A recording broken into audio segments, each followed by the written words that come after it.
We have seen that in a moving coordinate system, there is a pseudo force which comes with a term proportional to v cross omega, v being the speed of an object in the moving coordinates measured in the moving coordinate system, and omega is the velocity of rotation. Now, we have seen that this particular force in northern hemisphere, if an object is moving in a horizontal plane, that is the Ex, Ey coordinate system, in a northern hemisphere, this particular force which has the form 2m v cross omega, omega being the velocity of rotation, Earth's rotation, in northern hemisphere, this force will make this particle, this object to deviate in the direction, in the right, in the, it will make it deviate to the right of its original direction. Similarly, if we go to southern hemisphere, then this force, because the final form of the force will be something like, we will have a term which is proportional to omega sin theta, theta being the latitude. So, as we go from northern hemisphere to southern hemisphere, this particular term will change sign. So, in northern hemisphere, if the deviation is towards right of its original path, then in southern hemisphere the deviation will be to the left of its original path. Now, we can also find out the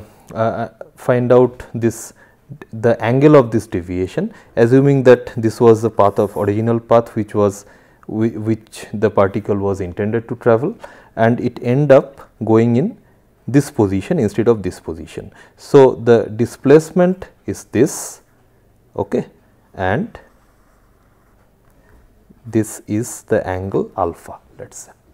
So, if the deviation is given by this distance d, then and this original path length is given by capital T, then we immediately see that tan alpha is equal to d by t. Now, because this angular deviation is very small typically, then we can safely assume that this is approximately equal to alpha. So, we can write alpha is equal to d by t. Okay. Now, if we go by this particular definition of alpha, then it can be easily shown that the acceleration will be a velocity, will be a term proportional to omega sin theta. Okay. So, your final deviation in this direction will be half, this is the acceleration term. So, it will be 2, so there will be a factor of 2 coming up here, right. So, it will be 2 omega sin theta times the original velocity v, okay, in times t square. This is the deviation in the perpendicular direction, and the original velocity was v, and if it has travelled for a time t, then d is equal to v t, assuming that there is no acceleration or deceleration in this particular direction. So, it is a v is a linear, I mean it is a uniform velocity we can take. So, we can write this. So, we see that the angular deviation from this calculation will be omega sin theta times t. Okay. So, from this, if we know the latitude theta, we can calculate the angular deviation for a projectile in northern hemisphere or in southern hemisphere. Only difference is in northern hemisphere it will be towards the right of its original direction, in southern hemisphere is towards the left of its original direction. Okay. Now, there are so this is one thing that one effect of Coriolis force that we have discussed already, but there are more severe effects. For example, a cyclone. What is a cyclone? Cyclone is movement of air towards a low pressure zone from high pressure zone. So, let us say due to some temperature difference on Earth's surface or on the typically it happens on the ocean, that there is a low pressure zone which is which is a void in the atmosphere, and there is a high pressure zone surrounding it. So, the air from this high pressure region, so here let us the pressure is P2 and here the pressure is P1, and typically P2 is greater than P1. So, of course, the air particle would like to move into the low pressure zone.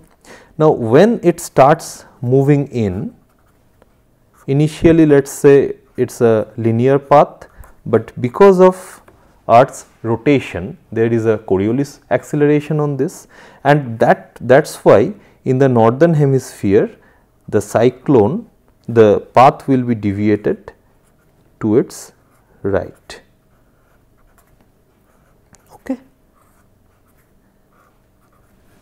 Okay. So, in process the eye of the cyclone, which is the central part, okay, it will have a anti-clockwise rotation. So, in effect it will have an anti-clockwise rotation in the eye of the cyclone. So, this is once again in the northern hemisphere. Once we move to southern hemisphere, we will have a similar phenomena when we have a low pressure zone surrounded by a high pressure zone and a cyclone is created, but this time the flow of air will be moving towards left of its original direction due to Coriolis forces, right. And what we will have is the eye of the cyclone will be moving in clockwise direction, right. So, once again this is the eye, but here the rotation will be in the clockwise direction, whereas in the, so this is in the southern hemisphere and this is in the northern hemisphere. So, in northern hemisphere a cyclone will move into the anti-clockwise direction, in southern hemisphere it will move into clockwise direction. Also, if you recall the familiar picture from your geography textbook, school life geography textbook of monsoon. So, this is your earth, this is our earth, this is the equatorial plane. Okay. Now, the standard picture for monsoon was in, so equatorial plane is always at a higher temperature, this side is at relatively lower temperature, or sorry, this is when the sun during the summer when sun moves to northern side, apparently moves to northern side. So, there is a low pressure zone created here. So, the monsoon will start going like this. So, this is the direction for southwest monsoon, right. Okay. So, this is, and also similarly in the southern hemisphere during the winter time, or I should not call it winter because in both in northern and southern hemisphere the winter season changes. So, this happens typically in the month of May, June, July in northern hemisphere, and in southern hemisphere in the months of September, October, December the opposite, exactly opposite thing happens. So, equatorial plane remains cooler compared to this side of earth and monsoon moves in, but this time because it will, right. So, it will start going in a straight direction, but it will move to left due to Coriolis forces, right. So, all these are due to the effect of Coriolis forces, all this deviation. Also, the ocean current is strongly driven by Coriolis forces on Earth's surface. So, these are all very well known effects, well studied effects, but then and also you will realize that as the Coriolis force is dependent on omega sin theta, theta being the latitude, probably there are ways of measuring omega, the Earth's rotation speed, based on this formula. It turned out that there is. Okay. So, that was first done by a French scientist named Léon Foucault. Do not go by the spelling, the actual pronunciation will be Foucault, and that was first demonstrated in 1951. Okay, so he was a very famous scientist of his time. he not only this particular experiment, but he also did many other experiments. He measured, he was the first one to measure speed of light, and he was the one who first discovered, who had a systematic discovery of eddy current. Okay. So, in 1951 what he did was he hung a very long pendulum. It was a simple pendulum with a metal bob, but the length of the thread was approximately hundreds of feet. I do not remember the exact numbers, but it was hundreds of feet, and it was done at the Central Observatory in Paris. So, the pendulum was hanging from the roof of the observatory, and the bob was somewhere close to the ground. Now, when the pendulum was allowed a free swing for a sufficiently long time, it was seen that the plane of the pendulum is moving, okay, in a very systematic manner in a clockwise motion. Now, here we have it's actually a cartoon picture, it is not the exact values, let us say, but let us assume that okay, it is something close to the reality. So, in 1 hour initially the plane of the pendulum was along, the swing of the pendulum was along this line 1. So, let us say after 1 hour it has moved from point 1 to point 2, after 1 more hour it has moved to 2 to 3. So, the plane of the pendulum was constantly swinging. Okay. So, this is a famous experiment of Foucault's pendulum, and Foucault used this experiment to first time to measure the rotational velocity of earth. Okay. Now, it is also known that Foucault's pendulum will precede in the clockwise direction in northern hemisphere and anti-clockwise direction in southern hemisphere. So, we can put all these things, all this picture into a mathematical formulation and see if this is really true. So, let us assume that this is a pendulum and this is the bob of the pendulum. This has to be really long. This L, which is the length of the pendulum, has to be really long in order to demonstrate this effect. So, it is a simple pendulum, and as we know that simple pendulums are simple only if the angular deviation is small, right. So, it is oscillating, let us say. Now, if we look at this pendulum from this, we take a top view of this pendulum, we basically project it on the standard xy axis system, then we see that it is, let us say it is oscillating in this particular manner. So, it is going in and coming back in the xy coordinate system. Let us level it Ex, or rather x, okay, let us call it Ex and Ey, because we are using this same notation through and through, right. Now, what is small? Small means the displacement is such that the z deviation of the pendulum can be neglected. So, what we can do is we can safely write the velocity v of this pendulum bob as x dot Ex cap plus y dot Ey cap. We can neglect, there will be a term of z dot Ez cap, which we can safely neglect, assuming that it is a small deviation. So, the pendulum will be, we can assume that the bob of pendulum only oscillates in x and y plane. Now, once again omega has 3 components, omega x equal to 0 in the current construction we are using, omega y equal to, so this is omega, yeah. So, omega y will be omega sin theta.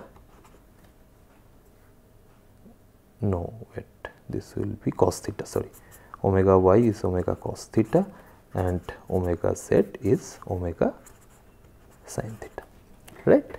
Now, using this, if we try to calculate the Coriolis force, which will be 2m times, or Coriolis acceleration, so we can get rid of this m, 2 times v cross omega, then that will be, there is a 2 here, Ex cap, Ey cap, Ez cap,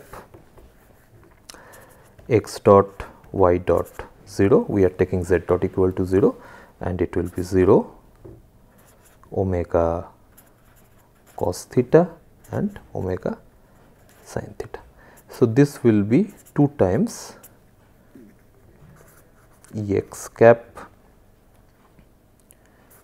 y dot omega sin theta and for Ey we will have so this first term will be 0, it will be y cap x dot omega sin theta, right, and then there will be an Ez term which will be equal to x dot omega cos theta, right. Okay. Now, as we are assuming that the plane of pendulum is confined in the xy direction, once again we can just neglect this term.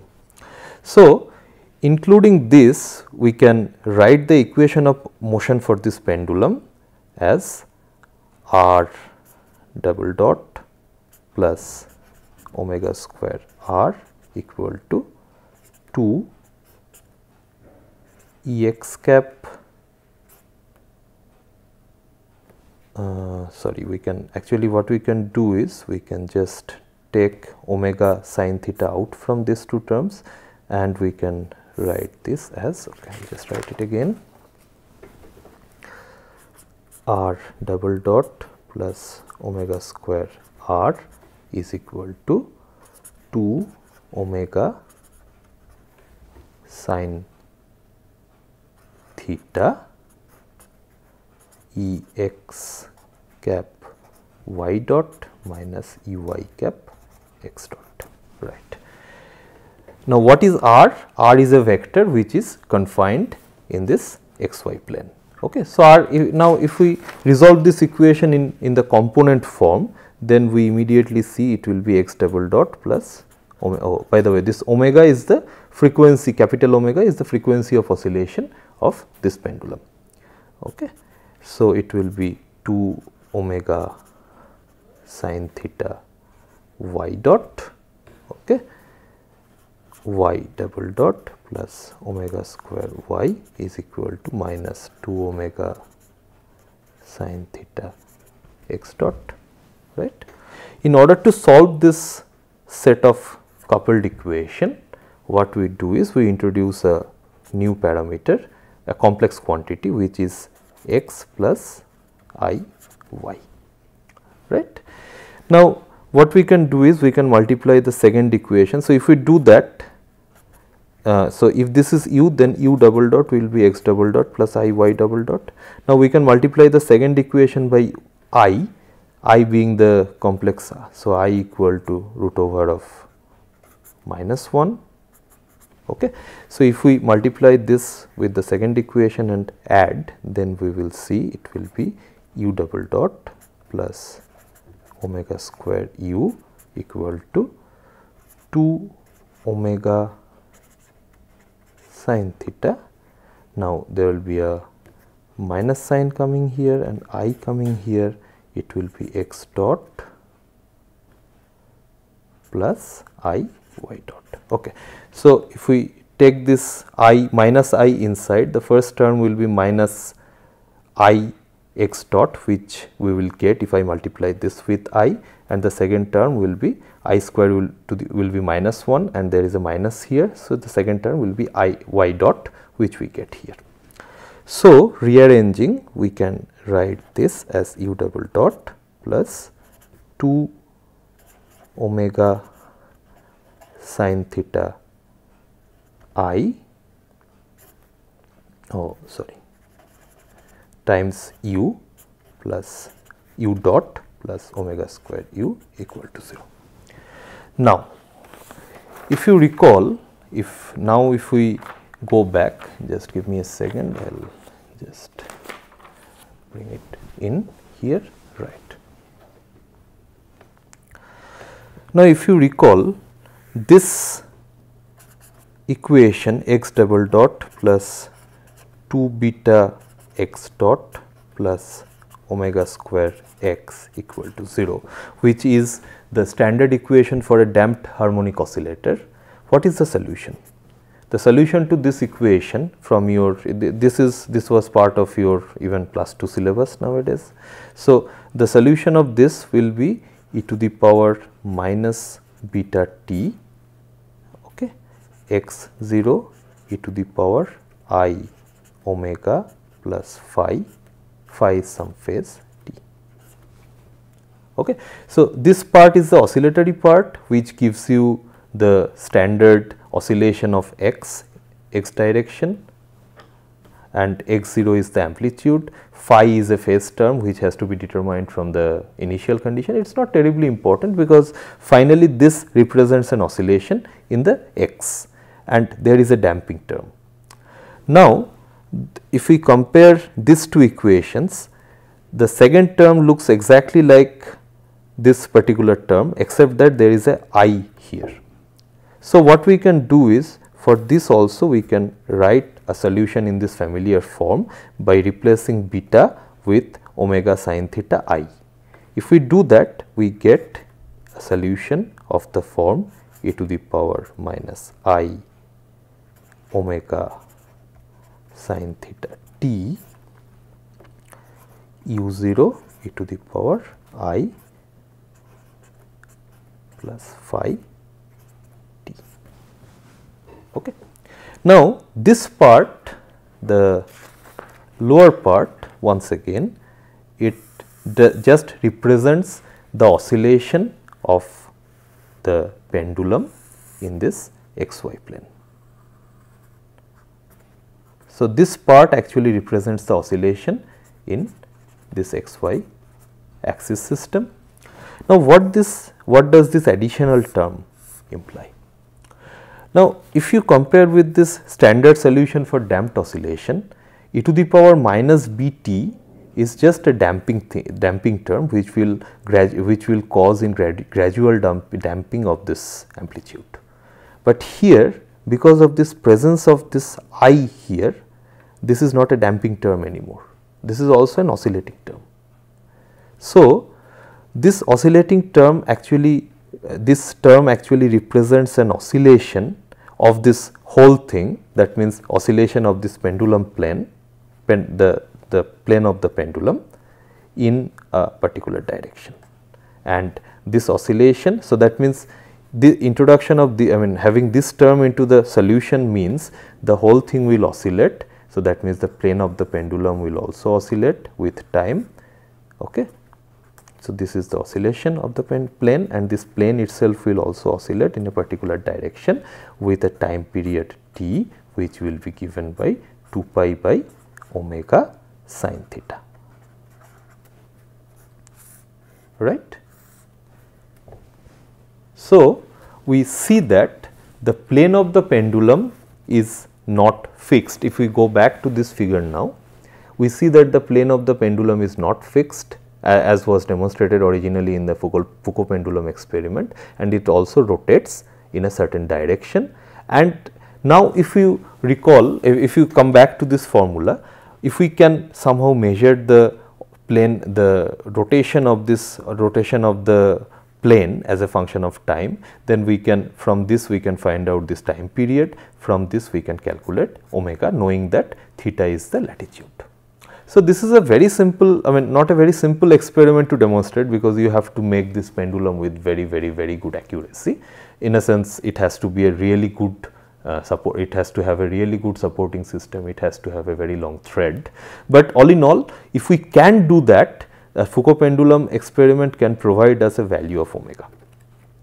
Now, the question is, in which direction the plane of pendulum will precede.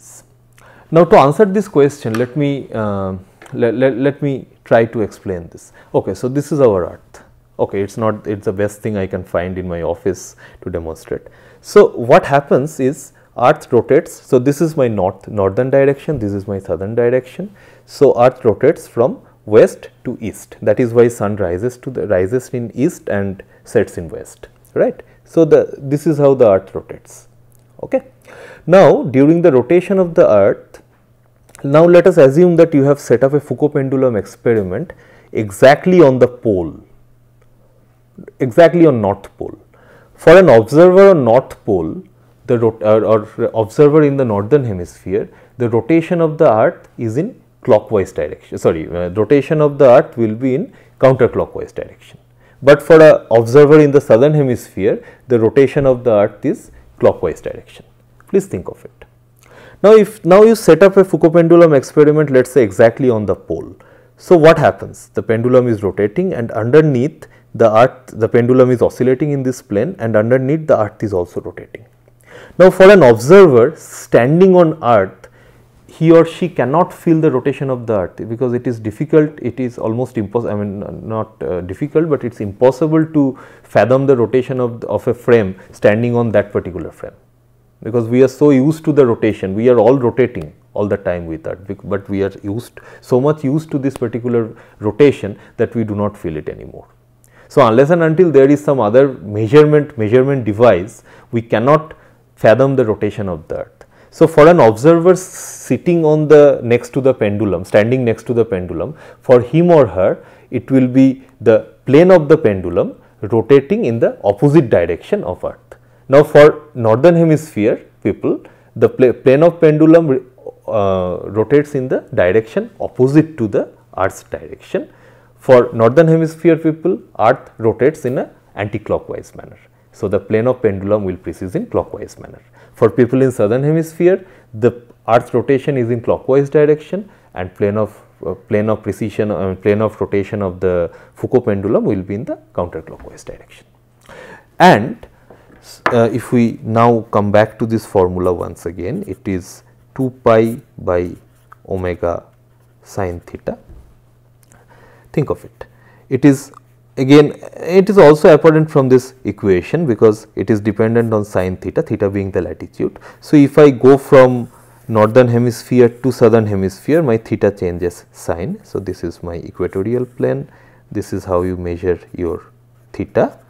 So, this is a theta for northern hemisphere, and this is another value of theta dashed at southern hemisphere. So, in this case sin theta will change sign. Okay. So, that is why the plane of rotation will be in the opposite direction. Now, think of a situation where you have two time periods T1 measured at some location, let us say in northern hemisphere, which will give you a value of, let us say it is theta 1 and this is theta 2, okay, theta 1 2 pi by omega sin theta 1, and you have another magnitude or another value of T2 which is measured at southern hemisphere with this particular value, right. Now, if you know the distance along earth, the exact distance along earth between these two places, which is along the arc length, which is given by, let us say, S, then from, okay, so from these two experiments T1 and T2, we can immediately calculate theta 1 and theta 2.